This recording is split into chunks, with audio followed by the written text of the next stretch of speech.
বরিশালের মুলাদী উপজেলায় জয়ন্তী নদীর অব্যাহত ভাঙনে বিলীন হচ্ছে সরকারি শিক্ষা প্রতিষ্ঠান, স্কুল, কলেজ, মাদ্রাসা, শত শত ঘরবাড়ি, রাস্তাঘাট, ফসলি জমি সহ বিভিন্ন স্থাপনা। ভাঙন আতঙ্কে দিন কাটাচ্ছেন জয়ন্তী নদী পাড়ের বহু মানুষ।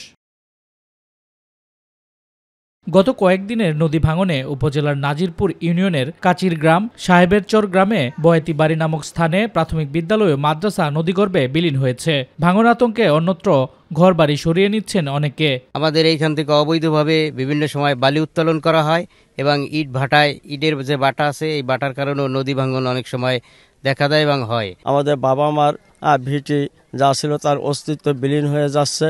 এখন আমরা অসহায়ভাবে দিন কাটাচ্ছি। এখন বাচ্চা কাচ্চাকে কিভাবে স্কুলে দেব, কিভাবে মানুষ করব, এটা নিয়ে আমাদের মুশকিল। কোনো জায়গা বসা নাই, আমাকে একটু স্থান হলে আমরা একটু থাকতে পারতাম।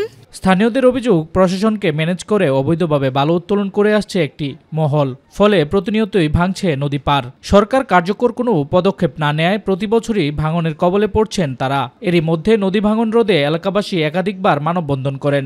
এই নদী ভাঙনটি যদি রোধ করা না হয় তাহলে আমাদের এই মাদ্রাসাটি অনেক বেশি ক্ষতিগ্রস্ত হবে। এখন ক্লাস করি, আমাদের অনেক আতঙ্কের মধ্যে থাকে। আমাদের মাদ্রাসা খুব কাছে নদী ভাঙন এসে পড়ছে।